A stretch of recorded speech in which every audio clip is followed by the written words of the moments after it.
మన యొక్క గురువైన బ్రహ్మశ్రీ పితామహ పత్రిజీ గారికి ఆత్మపూర్వక నమస్కారాలు తెలియజేస్తూ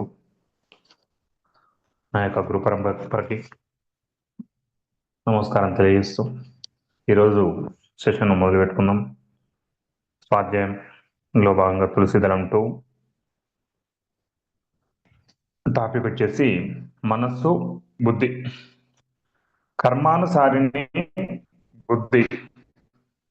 నేను అంటే శరీరం, మనస్సు, బుద్ధి. నేను అంటే శరీరము, మనస్సు, బుద్ధి మూడు కలిస్తే నేను. మొదటి సంగతి అందరికీ తెలుసు. ఇక రెండవది మనస్సు. ప్రపంచం మనకు ఇచ్చిందే మనస్సు. పుట్టినప్పటి నుంచి మనము పెరిగిన ఇంటి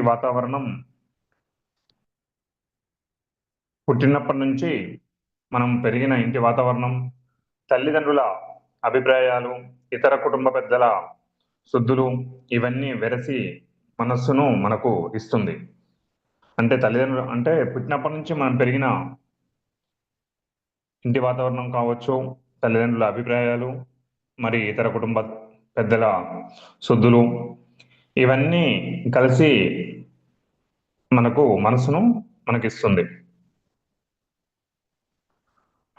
127 పేజ్ నెంబర్. ఈ మనసు అన్నదే మానవ జీవితాలను పరిపరి దిశలలో లాగుతూ ఉంటుంది. ఈ మనస్సు అన్నదే పరిపరి దిశల్లో లాగుతూ ఉంటుంది. మనస్సుకు లోనైన వాడు సుఖ దుఃఖాలను రాత్రి పగలు, ఎండ వాన ఎడతెరిపి లేకుండా అనుభవిస్తూ ఉంటాడు. మనసుకు ఎవరైతే లోనైతాడో వాడు సుఖ దుఃఖాలు రాత్రి పగలు, ఎండ వాన ఇలా ఎడతెరిపి లేకుండా అనుభవిస్తూ ఉంటాడు. ఇకపోతే మూడోది బుద్ధి. ప్రపంచం మనకు ఇచ్చేది మనస్సు అయితే మనము సువిచారణతో, సాధనతో ఇచ్చుకునేదే బుద్ధి. అలాగే పూర్వ జన్మలలోని అనంత కర్మల సారాంశమే బుద్ధి. అయితే ఇకపోతే మూడోది బుద్ధి. ప్రపంచం మనకి ఇచ్చేది మనస్సు అయితే మనం సత్విచారణతో, అంటే సువిచారణ అన్నాడు. ఇక్కడ ఏమంటున్నాడు? సత్విచారణ అంటే సరైన మంచి విచారణతో, సాధనతో విచ్చుకునేదే బుద్ధి. అలాగే పూర్వజన్మలలోని అనంత కర్మల సారాంశమే ఈ బుద్ధి. కనుకనే కర్మానుసారిని బుద్ధి అన్నారు. ప్రపంచ రీతులను, ఆధ్యాత్మిక సత్యాలను గమనించి అశుభ కర్మలను వదిలేసి శుభకర్మలను చేపడితే క్రమక్రమంగా మనకు మూడోది అదే బుద్ధి సంప్రాప్తిస్తుంది. అశుభ కర్మలను వదిలేయాలి, శుభకర్మలను చేపడితే మాత్రమే క్రమక్రమంగా బుద్ధి సంప్రాప్తిస్తుంది అని చెప్తున్నాడు. సత్య ప్రతిరూపమే బుద్ధి, ధర్మ ప్రతిరూపమే బుద్ధి. సత్యం యొక్క ప్రతిరూపం బుద్ధి, ధర్మం యొక్క ప్రతిరూపం కూడా బుద్ధి, జ్ఞాన ప్రతిరూపం కూడా బుద్ధినే. బుద్ధి లేని మానవుడు శాంతి లేని జీవుడు. అంటే బుద్ధి లేని మానవుడు అంటే 100% మనసు ఉన్నవాడే జీవుడు. మనసు తగ్గే కొద్దీ, బుద్ధి పెరిగే కొద్దీ మానవుడు మాధవుడు అవుతూ ఉంటాడు. బుద్ధి ఉన్న జీవుడు ముక్త పురుషుడు. అది మానవుల్లో మాత్రమే ఉంది. మానవుల్లో కూడా అందరికీ బుద్ధి ఉండదు, మనసుతో పనిచేస్తారు. కాబట్టి ప్రపంచం బుద్ధిని ఇవ్వదు. గురువు బుద్ధి ఉన్నవాడే కానీ ఇతరులకు బుద్ధిని ఇవ్వజాలడు. గురువుకు బుద్ధి ఉన్నవాడే కానీ ఇతరులకు బుద్ధిని ఇవ్వజాలడని చెప్తున్నాడు. నిత్య జాగరూకతతో కూడిన మన శుభకర్మలే మనకు బుద్ధిని ప్రసాదిస్తాయి. కనుక శుభకర్మలనే చేపడదాం, బుద్ధినే సాధిద్దాం, బుద్ధులం పోదాం. బుద్ధిని సాధించిన వాడు 100% బుద్ధుడు అవుతాడు, అంతే. మహాభాగ్యం. మనిషికి శారీరక పరంగా టాపిక్ వచ్చేసి మహాభాగ్యం. మనిషికి శారీరక పరంగా ఆరోగ్యమే మహాభాగ్యం. మనిషికి మానసిక పరంగా ప్రశాంతతే మహాభాగ్యం. మనిషికి బుద్ధి పరంగా శాస్త్రీయ దృక్పథమే మహాభాగ్యం. మనిషికి సామాజిక పరంగా శాస్త్రీయ ప్రాణమిత్రులు ఉండడమే మహాభాగ్యం. మనిషికి ఆధ్యాత్మిక పరంగా దివ్యచక్షు ఉత్తేజితమై ఉండడమే మహాభాగ్యం. మనిషికి ఆహార పరంగా 2 రోజులకు ఒక రోజు 2 పూట్ల రుచికరమైన తిండి ఉండటమే మహాభాగ్యం. అదేవిధంగా 2 రోజులకు ఒక రోజు పూర్తిగా లంకనం చేయడమే మహాభాగ్యం. మనిషికి కుటుంబ పరంగా పరస్పరానుకూల దాంపత్యం ఉండడం కూడా మహాభాగ్యం. కష్టపడి చెమటోడ్చి సంపాదించిన ధనమే మహాభాగ్యం. మహాభాగ్యం అన్న పదానికి ఇవి సరి అయిన పదాలు, సరి అయిన వివరణలు. తనకు తాను చూసుకున్న తర్వాత ఒక ఇద్దరికి ప్రతిరోజు కొంత సమయాన్ని, కొంత శక్తిని కేటాయించగలగడమే మహాభాగ్యం. ఎన్ని కష్టాలు, ఆపదలు వచ్చినా ఎప్పటికప్పుడు సొంత కాళ్ళ మీద నిలబడగలగడమే మహాభాగ్యం. ఇంటి ఆవరణలో రకరకాల మొక్కలను, చెట్లను పెంచగలగడమే మహాభాగ్యం. రకరకాల పక్షులను, జంతువులను పోషిస్తూ వాటిని సదా సంరక్షిస్తూ ఉండగలగడం కూడా మహాభాగ్యం. చుట్టుపక్కల ఉన్న వాతావరణాన్ని కాలుష్యం చేయకుండా ఉంచగలగడం కూడా మహాభాగ్యం. చుట్టుపక్కల ఉన్న వాతావరణం కాలుష్యం చేయకుండా ఉండడం కూడా మహాభాగ్యం అని చెప్తున్నాడు. మహాభాగ్యం అన్న పదానికి ఇవియే సరి అయిన పదాలు, సరి అయిన వివరణలు.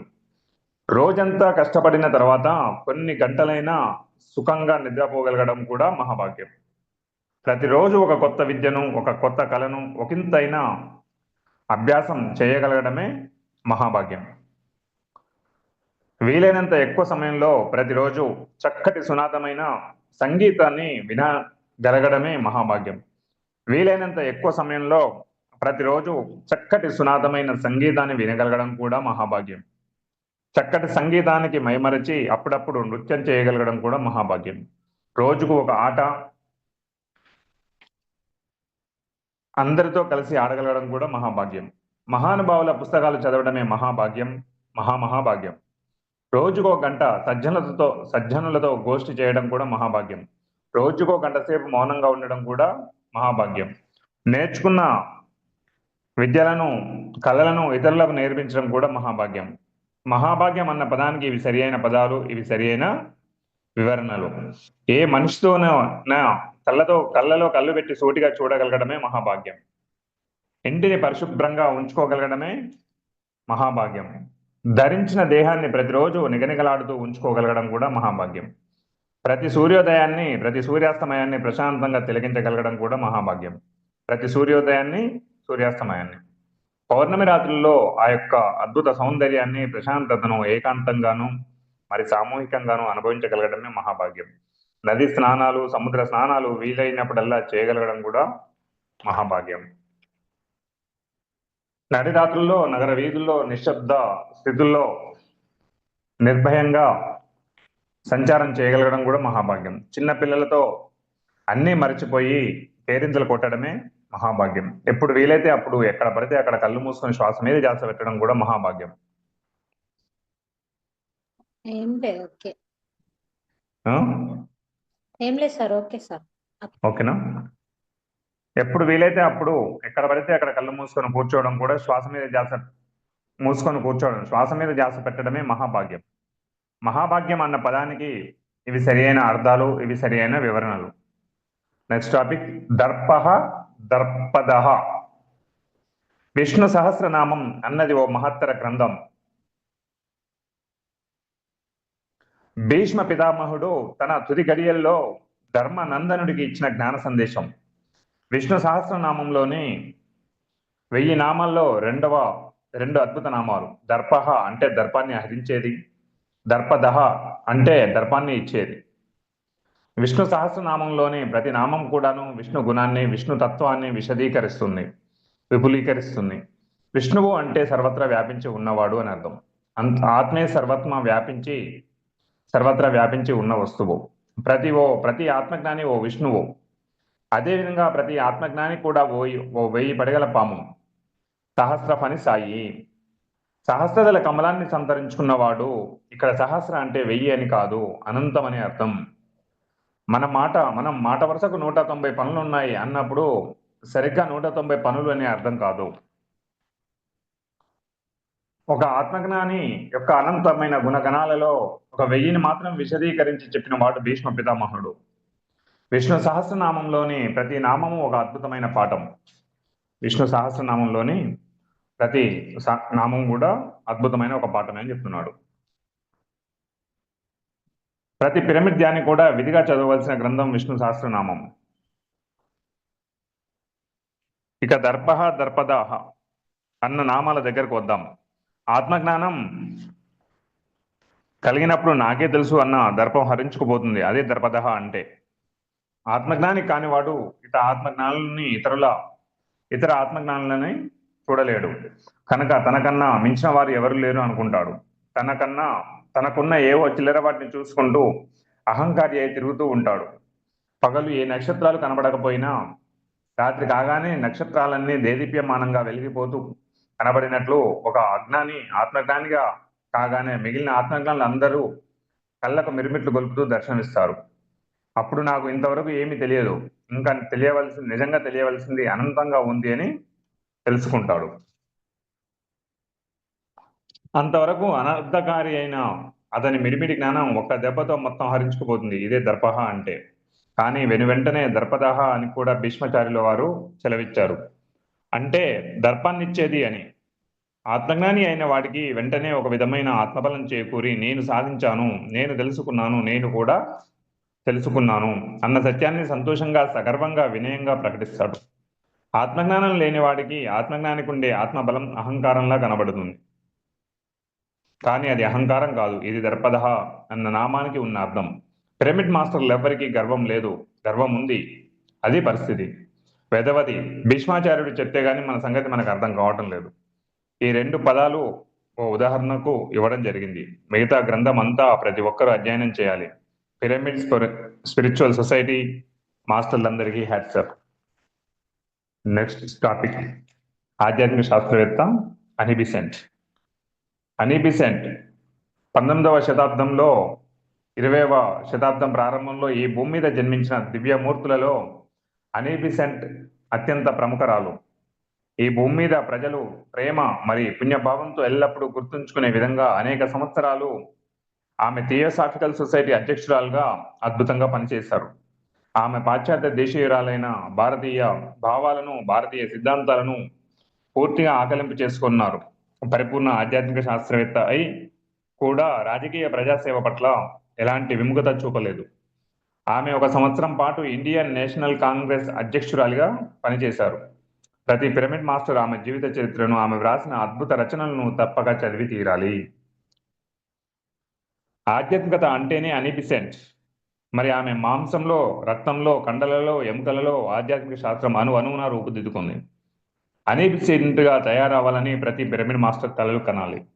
ఓ మేడం, అని బెసెంట్గా జీవించిన మీ దివ్య జీవితానికి సహస్రకోటి వందనాలు.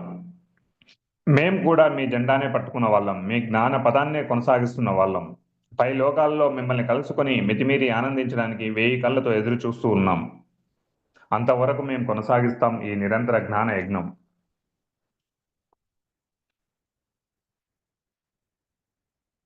నెక్స్ట్ టాపిక్ వచ్చేసి ఉత్తిష్ట కౌంతేయ యుద్ధాయ కృత నిశ్చయ.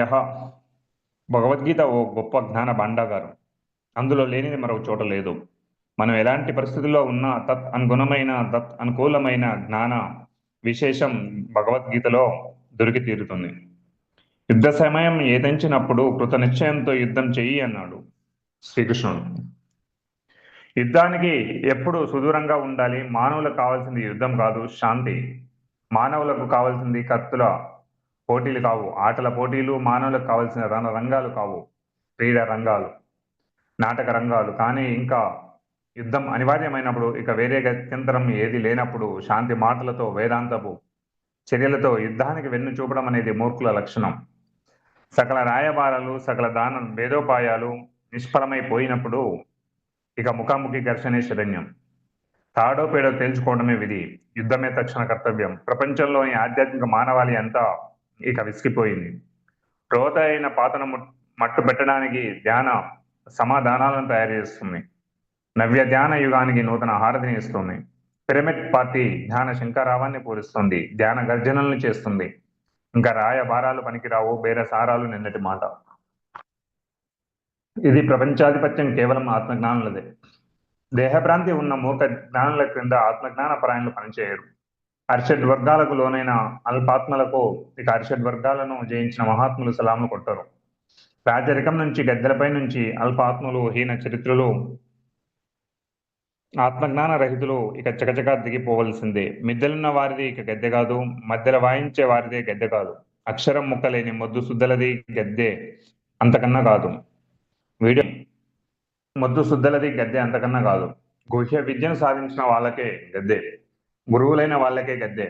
ధ్యాన పరాయణులకే గద్దె, జ్ఞాన సోక్రటీస్లకే గద్దె, శ్రీరామచంద్రుని వంటి వారికే గద్దె. ప్రథమంగా మన ప్రపంచ చరిత్రలో ఉన్న ఒక అపూర్వ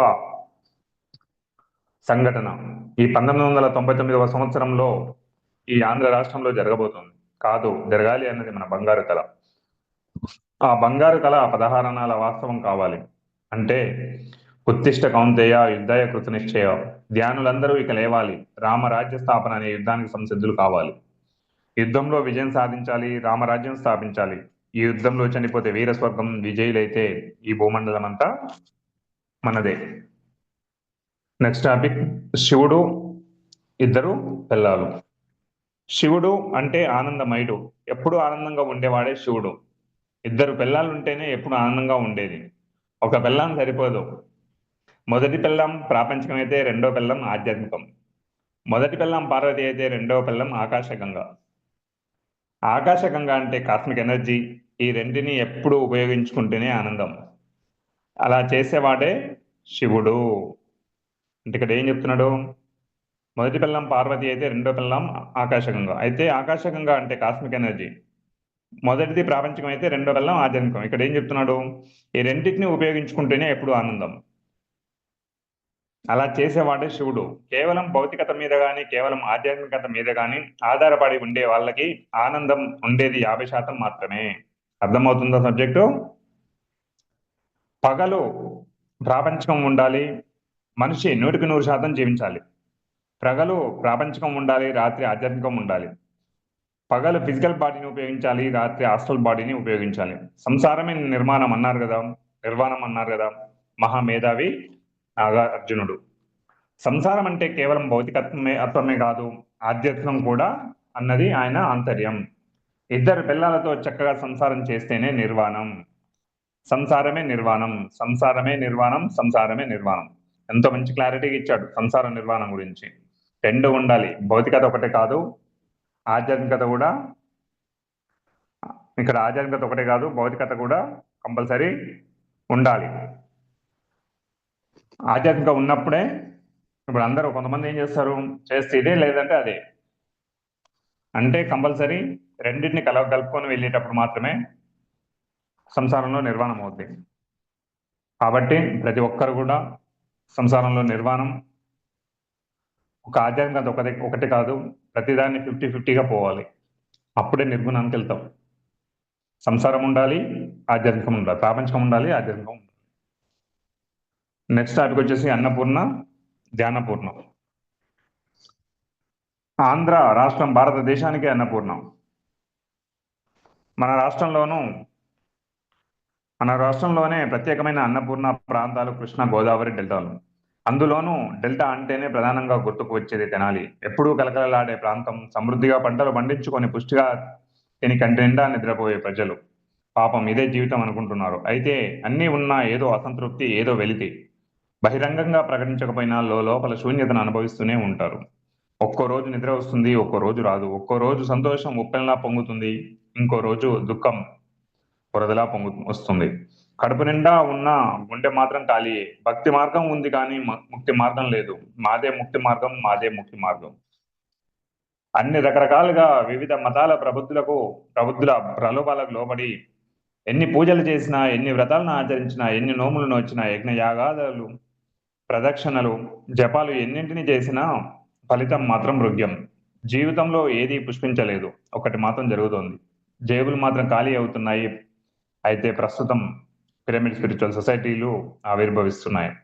ప్రబుద్ధులు కాకుండా నిజమైన బుద్ధుల రంగ ప్రవేశం చేస్తున్నారు. అన్నపూర్ణ అయిన ఆంధ్ర రాష్ట్రం ధ్యానపూర్ణగా మారిపోతోంది. ధ్యానం వల్లనే జ్ఞానం, జ్ఞానం వల్లనే ముక్తి అని అందరూ తెలుసుకునే రోజులు వచ్చేసాయి. రాజగురువు నెక్స్ట్ టాపిక్. పూర్వకాలంలో రాజులకు రాజగురువులు ఉండేవారు. దశరథుడికి వశిష్ఠుడు, విశ్వామిత్రుడు రాజగురువు. పాండవులకు వచ్చేసి శ్రీకృష్ణుడు రాజగురువు.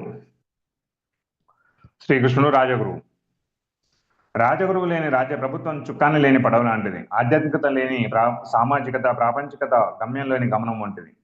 ఆత్మజ్ఞాన రహితమైన ప్రాపంచికత ఎప్పటికైనా నిరాశనే, అసంతృప్తిని కలిగిస్తుంది. మనకు కావలసింది రామరాజ్యం, మరి శ్రీకృష్ణ రాజ్యం. రాముడిలాగా శ్రీకృష్ణుడిలాగా మనం కూడా ఆధ్యాత్మిక శాస్త్రజ్ఞులమైతే అయితేనే రామరాజ్యం శ్రీకృష్ణ రాజ్యం అన్నవి నెలకొనేవి. వశిష్ఠుల వారి జ్ఞానాభ్యాసం చేస్తేనే దశరథుడి ప్రథమ పుత్రుడు శ్రీ రామచంద్ర ప్రభువు అయ్యాడు. సాందీపుడి దగ్గర జ్ఞానాభ్యాసం చేస్తేనే దేవకి నందనుడు శ్రీకృష్ణుడు భగవానుడు అయ్యాడు. ఇక భారతదేశంలో కూడా రామరాజ్యం శ్రీకృష్ణ రాజ్యం వచ్చి తీరాలి. ఆత్మజ్ఞానం కలవారైనా ప్రభుత్వం చేపట్టాలి, లేదా ప్రభుత్వంలో ఉన్నవారైనా ఆత్మజ్ఞానాన్ని విధిగా సమీకరించుకోవాలి, సంపాదించుకోవాలి. ధ్యాన భాగ్యం లేనిదే, ఆత్మజ్ఞాన సౌభాగ్యం లేనిదే ధర్మయుత ప్రభుత్వం అన్నది, భాగ్యయుత ప్రభుత్వం అన్నది అసంభవం. మనమందరం కలిసి ఆత్మజ్ఞాన ప్రభుత్వం కోసం కృషి చేద్దాం. సోక్రటీస్ కన్న కలలను సార్థకం చేద్దాం. పిరమిడ్ పార్టీ ఆఫ్ ఇండియా రాజగురువు వర్తమాన కాలంలో మిగిలిన రాజకీయ పార్టీలకు సద్ధర్మ దిశానిర్దేశంగా గావిస్తుంది, స్ఫూర్తినిస్తుంది, ఆధ్యాత్మిక పాఠాలను నేర్పిస్తుంది. నూతన రాజకీయ సృష్టికి నాంది పలుకుదాం. ప్రభుత్వాన్ని, ప్రజలను ఆత్మజ్ఞానయుతులుగా చేద్దాం. ప్రపంచ వ్యాప్తంగా సత్యయుగాన్ని స్థాపిద్దాం.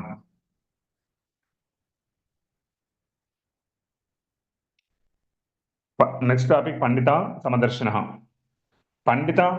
పండిత సమదర్శన. ధ్యాన విజయులైన వారు ప్రపంచంలో ఎలా విహరిస్తారు? ఏ విధంగా అంటే అద్భుతమైన సమదర్శనంలో విహరిస్తారు. విద్యా వినయ సంపన్నే బ్రాహ్మణే గవిహస్తిని శునిచైవ స్వపాకే చ పండిత సందర్శిన. అంటే ఒక బ్రాహ్మణుడు ఒక బ్రహ్మజ్ఞాని, అందులోనూ విద్యా వినయ సంపన్నుడైన వాడు ప్రపంచంలో అన్ని రకాల మనుషులను సమభావంతో చూస్తాడు. వారు ఎంతటి సాధువులైనా, క్రూరులైనా, జ్ఞానులైనా, మూర్ఖులైనా. పై శ్లోకంలో హస్తిని, గోవు అన్న పదాలు సాధుత్వానికి, జ్ఞానత్వానికి ప్రతీకలు. అట్లాగే శుని, స్వపాకి అన్న పదాలు అల్పత్వానికి, మృగత్వానికి ప్రతీకలు. పిరమిడ్ స్పిరిచువల్ సొసైటీ మాస్టర్లు పూర్ణ ధ్యాన విజయులు, సంపూర్ణ జ్ఞాన సంపన్నులు కనుకనే వారందరూ సర్వత్రా సమదర్శనంతో సంచరించేవారు, సర్వవేళల్లో సమదర్శనంలో విహరించేవారు. ప్రతి మనిషి యొక్క అంతిమ ధ్యేయం సమదర్శిత్వాన్ని సాధించడం అన్న సందేశాన్ని మనకు శ్రీకృష్ణ పరమాత్ముడు అందించాడు. ఈ సనాతన సందేశాన్ని సనూతనంగా మనం మన వంతుగా అందరికీ అందిద్దాం. Thank you.